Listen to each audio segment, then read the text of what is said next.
Well, we're back for another week of the OC Office Hour, and joining me today is a repeat performer on the podcast, Jeff Mullen, longtime FBS coordinator, and today he's playing the part of observer, but we saw a lot of things in the game that we focused on here. There's a bunch of takeaways, and we're going to get into a discussion of play calling, formations, situations, even some of the plays here. And the idea of this, as I said before, is to give you some ideas that you could take to your team and into your season and make all those adjustments. So, Coach Mullen, it's great to have you back on the podcast again. I always enjoy it, Keith. Thank you for the opportunity. So, Coach, this was a great Week 0 game. We see Northwestern and Nebraska in a very meaningful game early on. And what you pointed out right away, and I agree with, I thought as well, is that it was just masterful in the play calling from both offensive coordinators. Yeah, no doubt. Week 0, such a clean game, specifically in the first half. Both schools had, I think, just 5-6 possessions. They averaged 8 to 9 plays per possession. The only time they hurt themselves, might have been a false start here and there, but just impressed with how clean both teams played early and how well the quarterbacks performed, no doubt. So in looking at some of these different things we're going to talk about today, we also said this is a game that situationally covered just about everything, and that's rare. There's a lot of times you practice those things during the week and the situations don't come up, but right away off the bat in this game, we saw quite a few of the situations and covered most of them, if not all of them. One of the things that both offensive coordinators really did a great job of is something I call play call anticipation. And Coach, I think a lot of that goes into your preparation during the game week.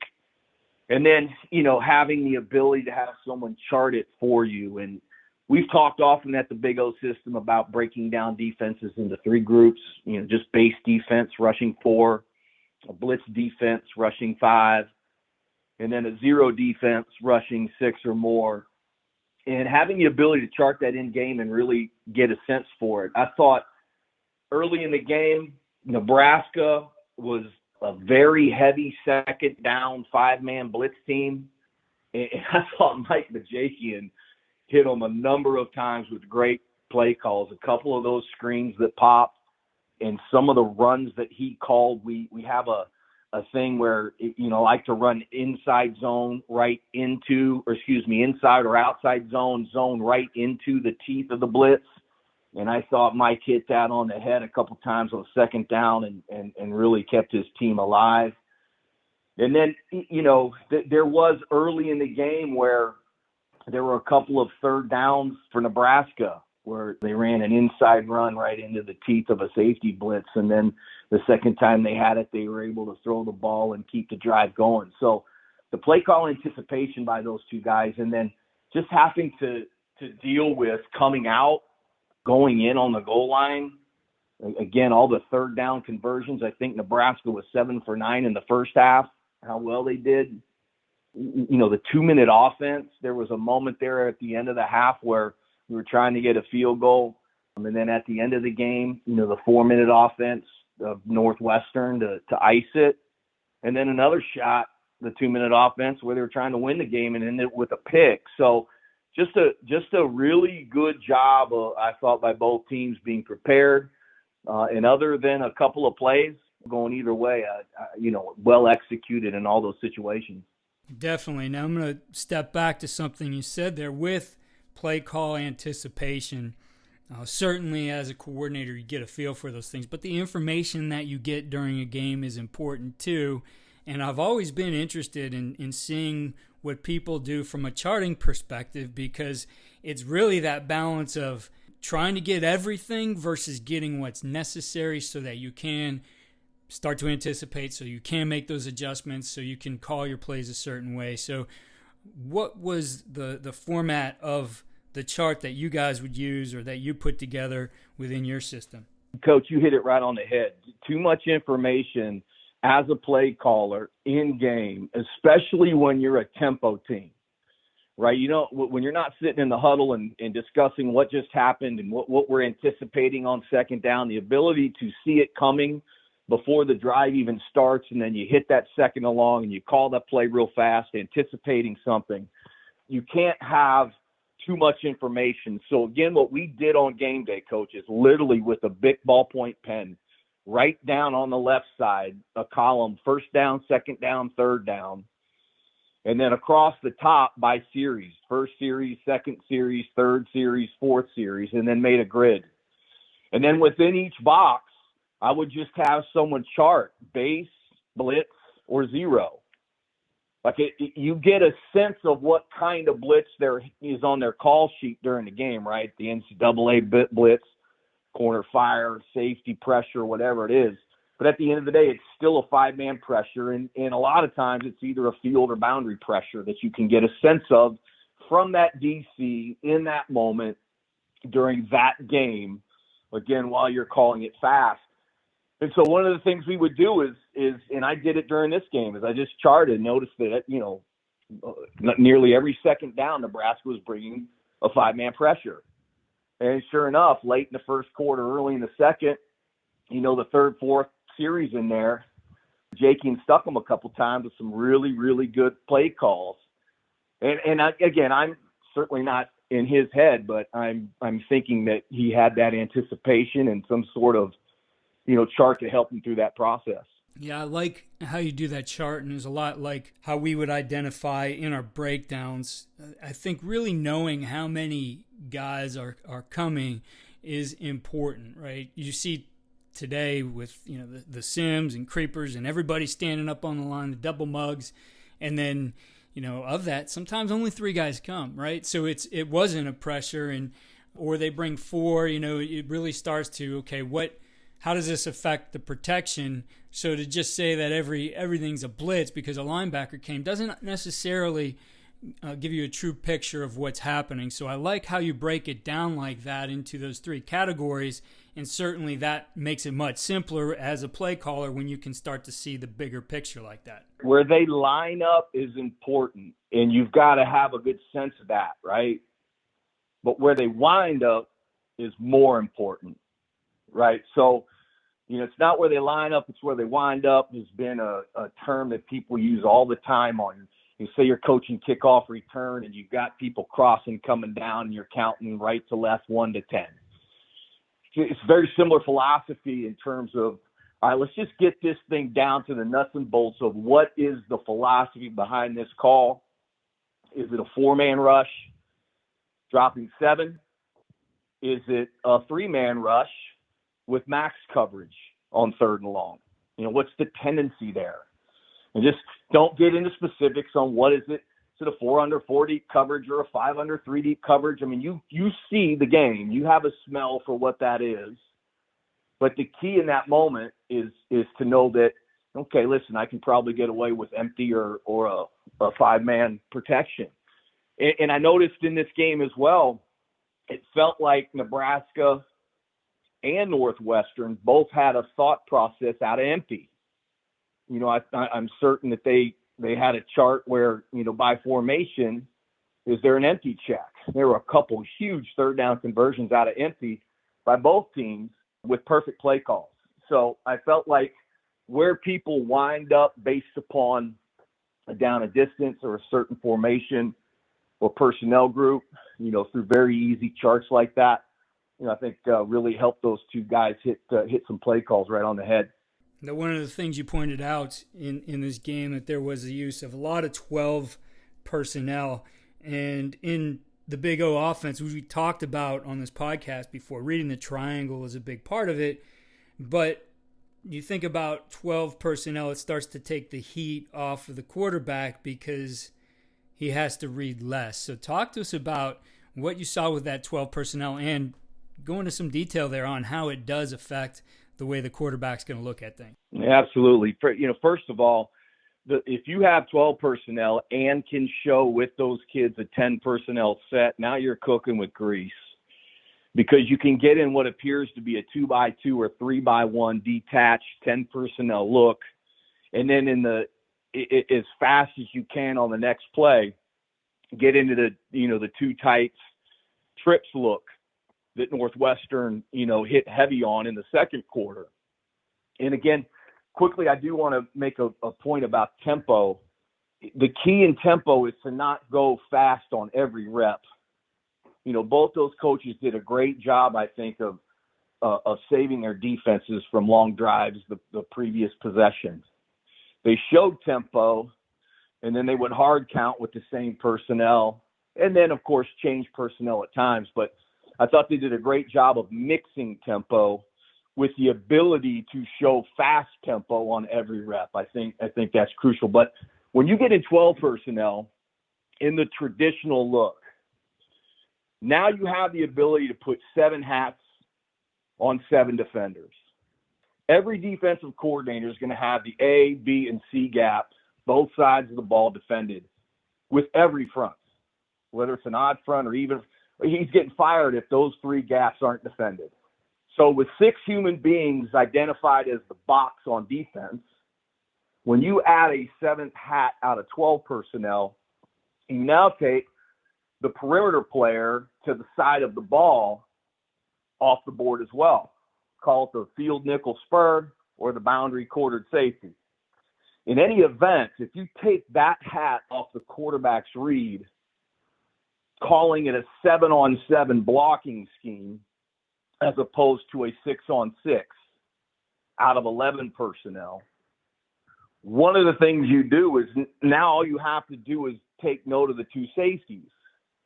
And if you notice Northwestern, they had the long run and a fumble occurred. So it looked like not a good play for them, but you want to talk about the perfect setup.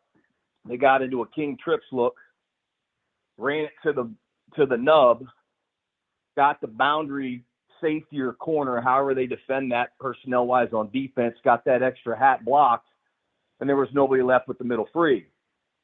And so when you're able to get into some 12 personnel and take that post-snap give-throw decision off of the quarterback, it really helps him execute, and certainly you get hats on everybody.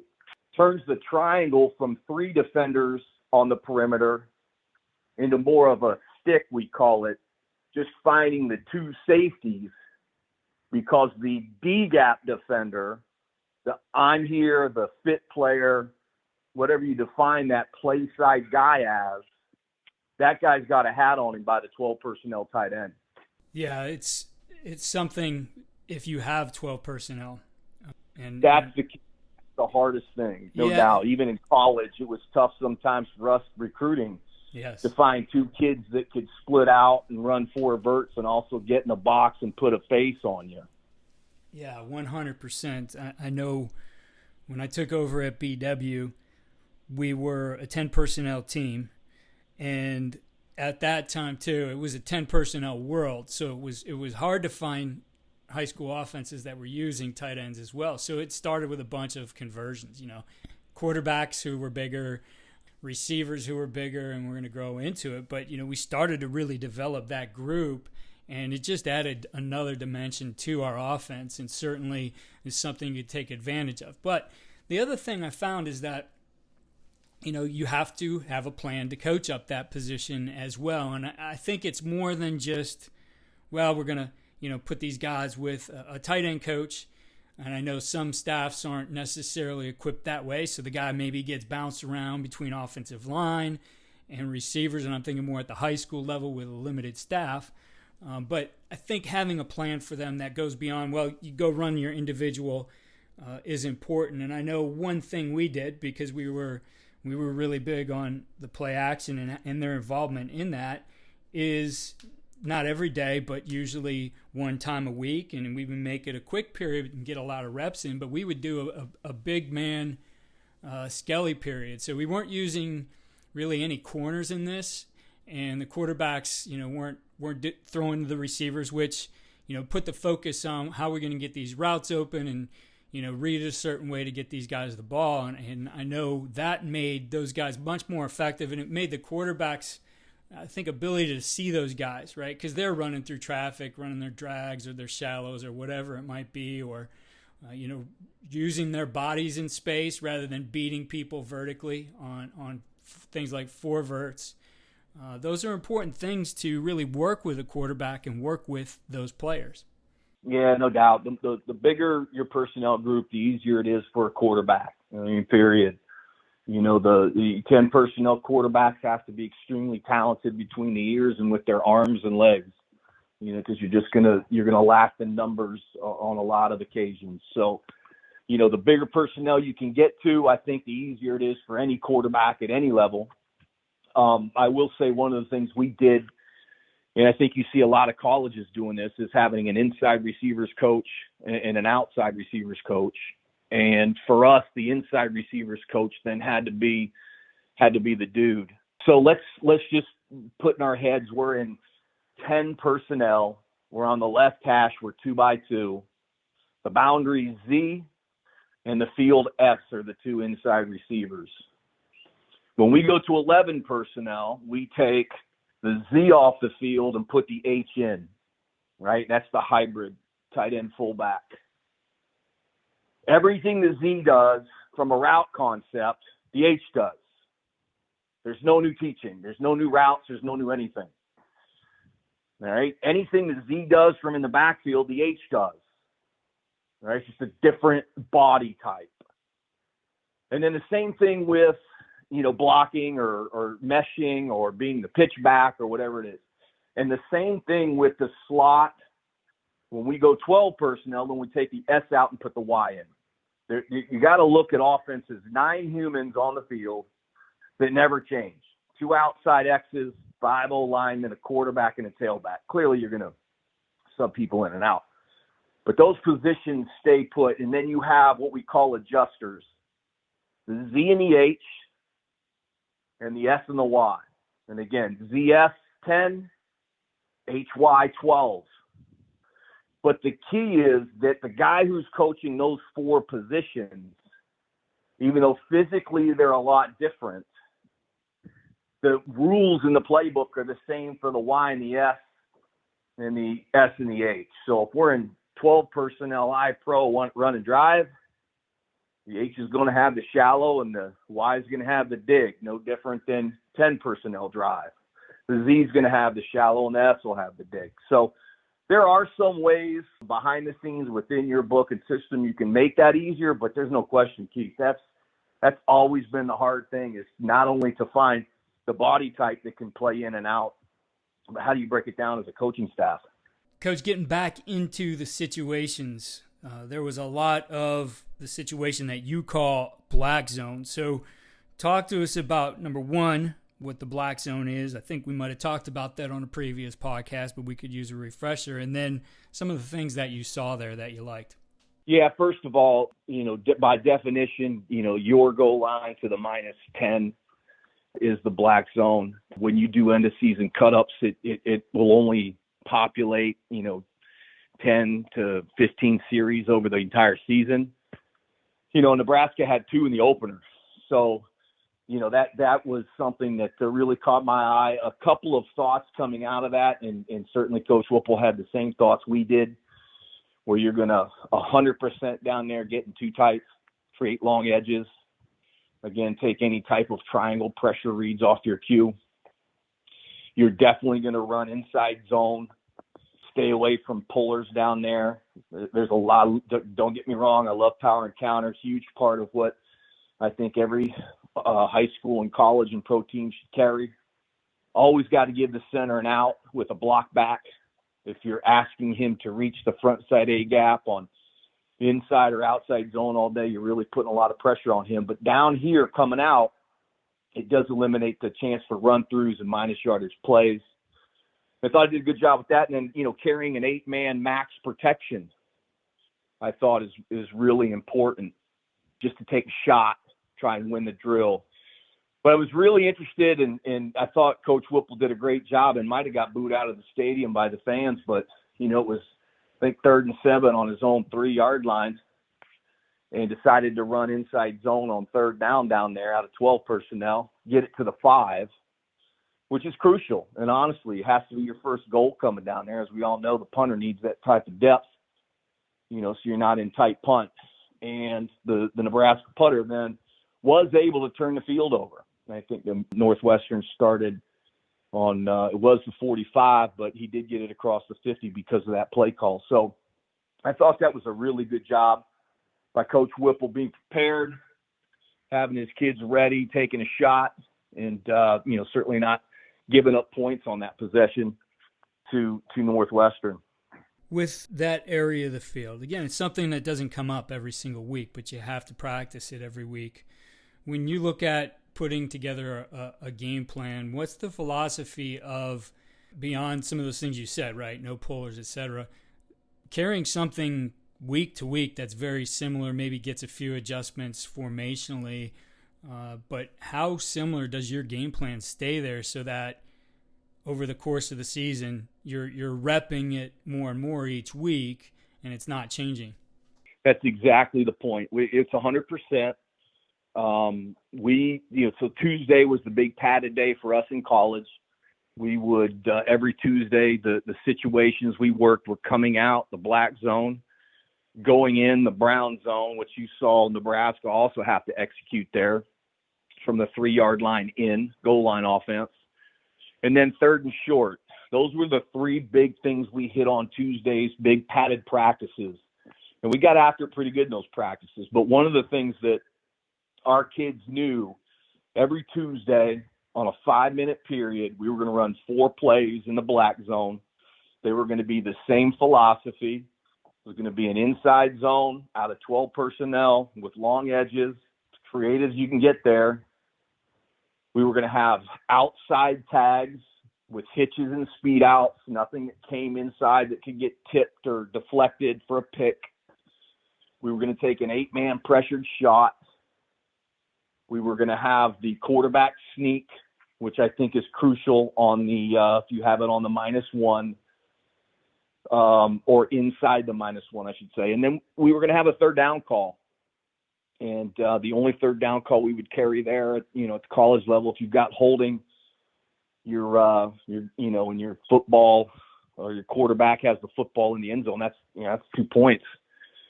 Certainly sacks and all those kind of things can happen as well. So again, just to win the drill, to get the ball to the 5 and at least run for a first down, if we were going to take a shot at getting the third down, we were carrying a 3-step. So quarterback sneak, inside zone, play action, and the 3-step third down call. And those 4 calls got practiced at a different 12 personnel formations and looks every Tuesday, period 5, 4 plays on the left hash, 4 plays on the right hash. And, like you said, Coach, if you don't run those 4 plays in a game, you just copy paste it to your next week and you run it again. But the best part about it is your kids have a plan. They know their identity. They know what they're going to do to win that drill. And so when it comes up in a ball game, very, very high levels of execution and confidence in making those calls and getting those first downs. I know one thing as the season got going for us, to really emphasize with the guys that what the plan is down here, especially on that first play, we'd put them on the -1 to start. What the call is going to be. Why are you waiting for the signal? Let's get the period going. You know what it's going to be. You know what the second call is going to be, right? Because we would do it the same way every single week. And for us, that first call -1 was, we're going to do our inside run, our inside zone, and it was going to be on a long count because the risk reward there. I mean, the goal to get to the 5, you got it right away if they jump, right? So that's always what we were working. But the other point is that there was that consistency week to week. And so they knew the types of plays, they knew the objectives, they knew things we wanted to stay away from that got risky. And I think that's a huge part of winning situational football, is that your guys have some confidence in it. Crucial. And again, I thought both schools did a great job this weekend in a lot of areas. It not only the coming out and going in, but 2-minute, 4-minute offense. I just was really impressed with that. Yeah, and in the 4-minute offense, it's something that I believe you need to practice. You need to find ways to simulate it. You're not going to stand there and chew up practice clock, but guys know, and we would, we didn't have a play clock at practice, but we would verbally tell them there's 7 seconds on the clock, right? So the quarterback knew when to start his operations, right, and how they were going to do it there. And again, that was another area when we went to 4-minute. There was going to be a lot of carryover because the types of plays we wanted to run in those situations definitely fit a certain profile, just like they do in the black zone. Yeah, there's no doubt. And one of the things that big believer in, like we all talk about, is tempo. And this is another example of it. Slowing down the tempo is a form of tempo. And so whether you calling it a freeze cadence or, whether you got, just a bunch of dummy calls in there and your O-line knows we're not going to start the actual cadence until I use this word, whatever it is that chews the clock, and however you choose to slow that tempo down. Let's get lined up fast first. Even in that moment, let's try to eliminate, their ability to substitute people in and out and get exotic pressures called and all that stuff. Heck, let's sometimes get in a huddle and sugar huddle it. And then, just where your perimeter players are already lined up. They've got their calls, their blocking tags, or their 3-step tags, or their route tags, whatever you're calling for them. And then, the other, let's, call it 9 guys and 12 personnel are in a sugar huddle. And at 10 seconds, you break it and snap it quick. So there are a lot of ways to work that tempo in 4-minute offense, and I think that's when you work it in practice. Hey guys, this is what we're working and why, right? And then, the other thing that I really noticed about what Northwestern did good is, man, they ran the same play 6 plays in a row. I mean, they got in that 12 personnel trips bunch with the tailback in the strong belly position and ran duo. I mean, right into the teeth of a smoke 2-backer blitz 3 or 4 times, and then into base defense 2 or 3 times. And it was phenomenal, and literally ate up the majority of the fourth quarter. And if you noticed, I did like what Coach Frost did, taking those 3 timeouts on defense. Saves you so much time, head coaches out there, if you take them on defense as opposed to saving them for offense. And as an offensive play caller, I would much rather, with Whipple at Nebraska, personally, I'd rather have 2 minutes on the clock and no timeouts, than 30 seconds on the clock and 3 timeouts. So I really like what both guys did in that situation from a coaching standpoint. But back to the 4-minute O, man, run it again. Run it again. I could imagine the signalers and the rest of the staff going, "Are you serious, Coach?" Yep, run it again. And I think as play callers, we get away from that too easy. I noticed it earlier in the game too, Keith, where Nebraska hits the unbalanced counter tray for a touch. The very next series, Whipple runs it again. The long King Trips counter tray that Bajakian ran with Northwestern, the play where the kid fumbled, the very next series, he runs it again. I mean, same look, same everything. And I think it's very important as play callers that when you find something that works, running it again is not a bad call. Yeah, especially when the game is on the line like that, 4 minutes to go. And I want to go over a couple things there that I think are important. I 100% agree with you on the sugar huddle as something to use in this situation. And for us, I could think back to, we were on the road at Otterbein, near Columbus, Ohio, Otterbein University, and we're in that 4-minute situation trying to end the game, and we at the time were no huddle. We had no huddle situations. We're just everybody's standing there watching the clock. What I didn't like is they had a lot of time to look at our formation and get those calls. And so even when you hurry to the ball, I mean, you're running that 40-second clock. Now, when you run the sugar huddle, you put that up-tempo feel back into the offense. What does it do? Well, they're going to have very little time to see what you end up in formationally. Yeah, they know you got your 2 guys out wide, but on the interior where the extra gaps might be, where the strength is, etc., they got a lot, recognize and align and adjust very quickly from there. So even though you're slowing down the clock, you have that effect of still being up tempo and forcing them potentially play a little bit more vanilla, which you would like in that situation because they're probably doing everything they can to bring people to try to disrupt your schemes. No doubt, and this is how you teach it. You got to call the play backwards a little bit, right? If you're going to call, jack, hot penguin, stick roll, the first thing you have to do is you have to look at the wideouts and say, hey, stick to the right, roll to the left. Or inside run block to the right, inside run block to the left. Your wide receiver signaler has to put that out there first, as you as the quarterback signaler is signaling huddle or sugar huddle, right? And then what you do is you have the quarterback walk out of the huddle and you give him the formation. All right, jack for us is both tight ends behind the right tackle in an I-pro look. All right, now they're both off. I like in the sugar huddle to have both my wideouts on so they don't have to, just by rules, so they have to look up and go, am I on or I'm off, and all of a sudden we snap it and you get a penalty. So every time we sugar huddled, we only got in formations where the two wideouts were on. And I thought that was important. So we would get in jack, but what the quarterback would do is then he'd walk back in the huddle and goes, all right, boys, we're going to be a jack here, jack. And the 5 linemen would stand up as big as they could, and the 2 H-backs would sneak behind them and get to the right tackle as quickly, like hiding. Yes.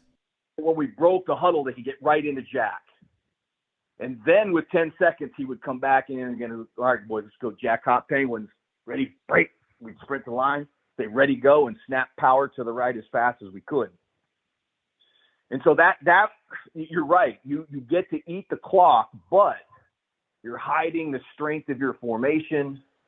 The 3 technique on defense, if they're a strength defense, it might have some troubles getting lined up. If they're blitzing the back, they might have some troubles sending the blitz. There's all different kind of things you can hide with those other 9 players in that last 10 seconds that I think can really help you succeed, to gain the yardage necessary to keep the ball and continue to run 4-minute offense. Definitely. I think there's some application of that huddle, too, to any time you're going to change personnel. And I know a lot of teams now say, well, we're going to get into an 11 or 12 and still be able to run our spread sets and our tighter sets, et cetera. And there certainly is value to that. I think you do it. But I also think of you have those situations maybe you come up on a 3rd down where you want a bigger group in the game to still do those things. And, you can keep them from standing over the ball, the officials. As soon as you huddle, they'll go away. So you have that when you can get out of that huddle right away and snap the ball. But the other thing too is, again, you're not showing them, okay, the tight end came to the game, he's lining up there to the left. Here's what we're going to do, right? So I don't mean to interrupt you, Coach. That's a great idea, and honestly, hadn't thought of it until this moment. God's honest truth. And I'm telling you, if I was going into the office tomorrow as a ball coach, I would invent a sugar huddle personnel grouping. And literally, if I wanted to go from 10 to 11 or 11 to 12, I would say sugar, and that group would get in the game, and my 2 X's would get on the ball, and then we'd call the play. And we'd break the huddle whenever we wanted it, but it'd be when the official's out of the way and we can sprint to the line and get this thing going in tempo and still change personnel groupings. That's a phenomenal idea, Coach. Yeah, it's something I really started to think about, in the first years of being up tempo. The rules didn't have the officials standing over the ball. Right. And so we were great about getting people onto the field fast. Now, as soon as they changed that, I was like, well, we've kind of lost our advantage there. So we had to come up with something different. Such a good idea. Great idea. Coach, we were talking a little bit about counter, and I know you really like the counter play and some things that you can pair with that as well. So talk to us about what you saw in this particular game and some of the things you like to do with the counter.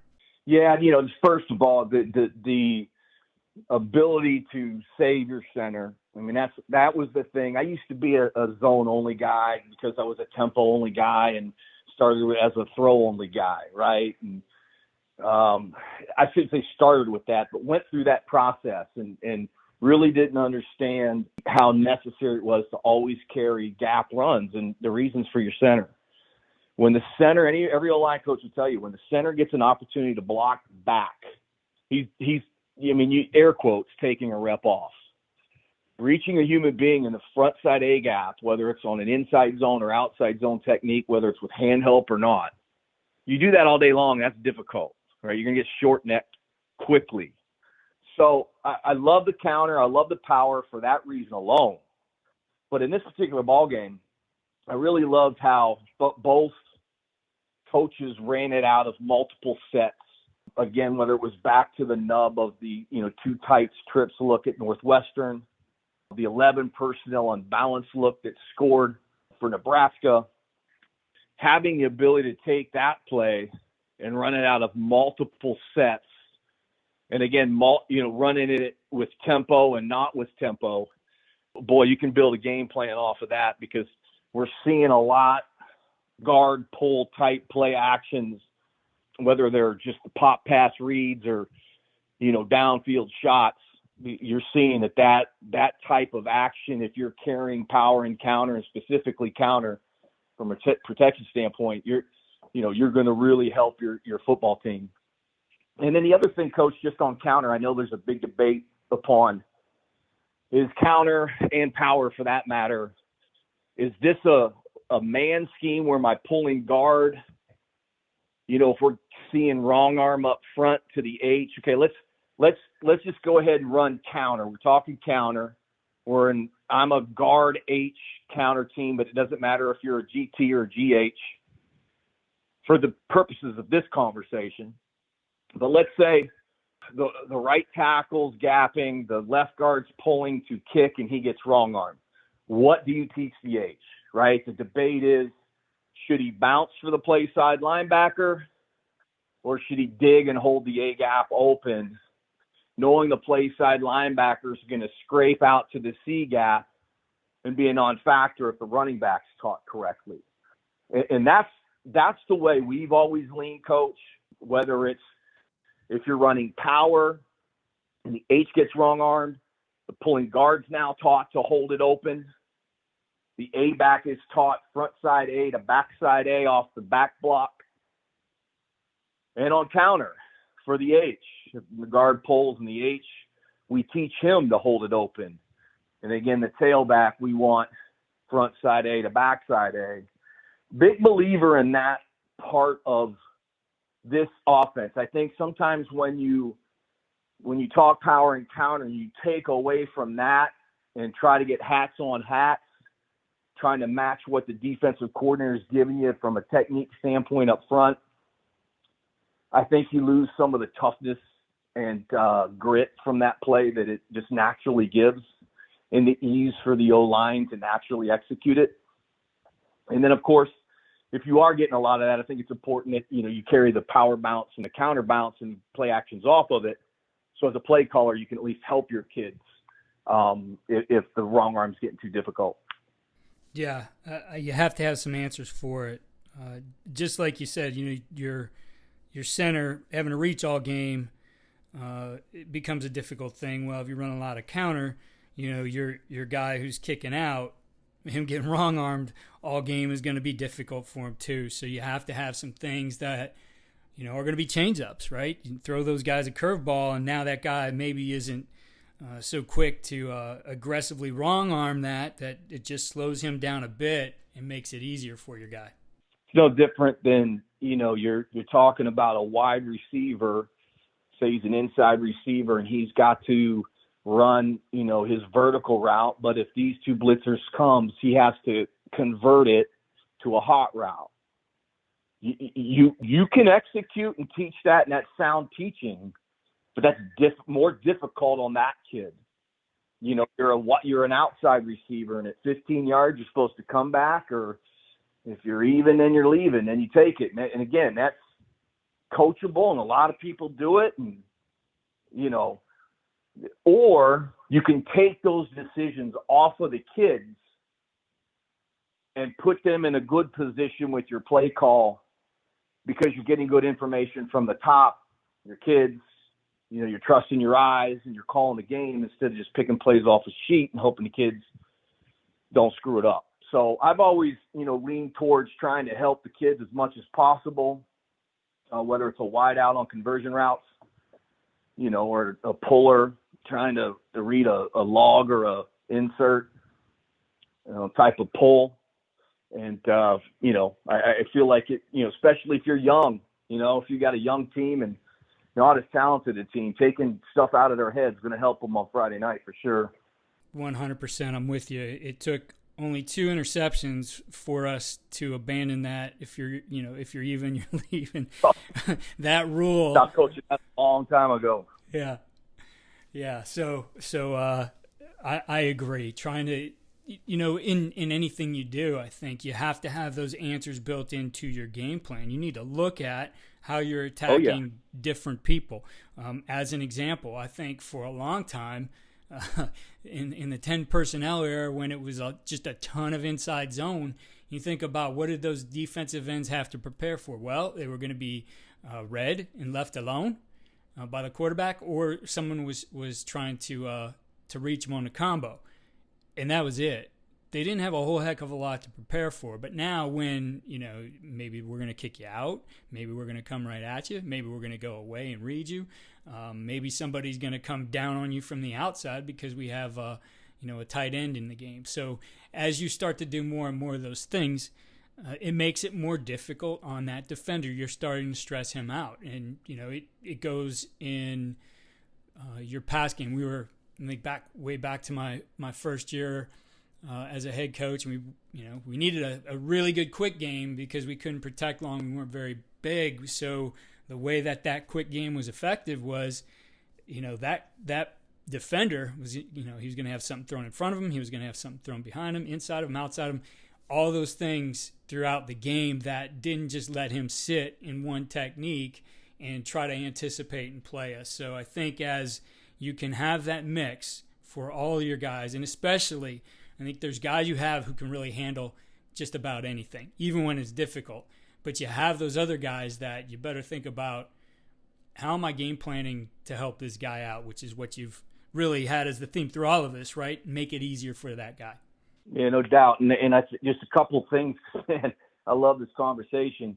But first thing is, like, doing all those things, reading them, kicking them out, logging them out of the same alignment and formation.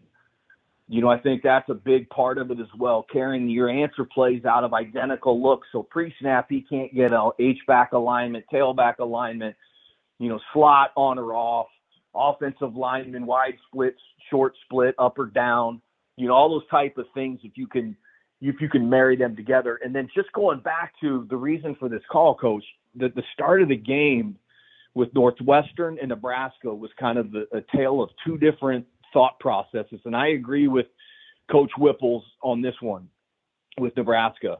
Nebraska wins the ball or takes the ball, of course, goes down and scores, 6, 7, 8 play drive.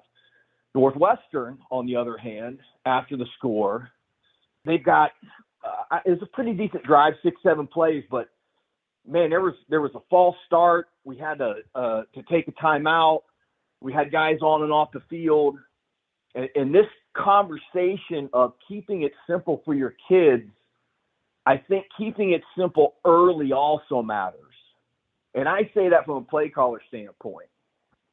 Both teams tried to go up tempo, which I really like. And again, they would line up fast and either snap it fast or not snap it fast, but they were lining up fast and putting pressure on the opponent. And Nebraska did it great. I think they were in 12 personnel the entire drive in 5, 6, 7 different sets. But they were stationary, normal 2x2, 3x1 sets. And as a play caller, what that allows you to do is really get a sense of where that triangle is going to be out of these 2x2 and 3x1 sets. To give yourself a thought process the rest of the game, okay, when I just, keep it simple, this is how they're going to defend me. I got a couple play calls in my pocket now, this direction. Or we definitely want to hit this answer play because of what I saw on my normal core run. Whereas Nebraska, they were an empty, they were an unbalanced. They went from 12 personnel to 10 personnel. They were doing a lot of different things, ripping the back out of the backfield, and it caused some early confusion. And I think it took, Mike a little bit longer to get into that rhythm of really knowing what was the best play call in that moment and finding blitz tendencies and, where their triangle was going to line up to base formations and, those type of things. So, number one, let's put a defender in conflict just with base offense, whether it's a kick out or a log. Let's do it with the same personnel formation and alignment. But the other thing, and I think a takeaway from this game, is just how you start it. We would script 15 plays. We would script 12, and then the first third and short, first third and medium, first third and long. And then literally those 12 plays, they were coming from our base sets. They were our bread and butters, because I wanted to get a sense after that first and sometimes second series, if you go 3 and out, as to how they were going to play us. And that really helped me concentrate on what were the best calls moving forward. Coach, a lot of great stuff from that single game today. Definitely some takeaways that apply to whatever kind of offense you run, and things that you can do right now in season. So I appreciate you putting the detail into it and how you watched that game. I know it was a tough assignment, Coach. You had to watch football, but really appreciate what you put together for us here. Coach, I love doing it, love talking ball, and happy to help any way we can. And for our listeners out there, I want you to be sure to check out where you get some more details on some of the things that Coach talked about today. If you go to coachtube.com/Jeff Mullen, you could see the Big O system there.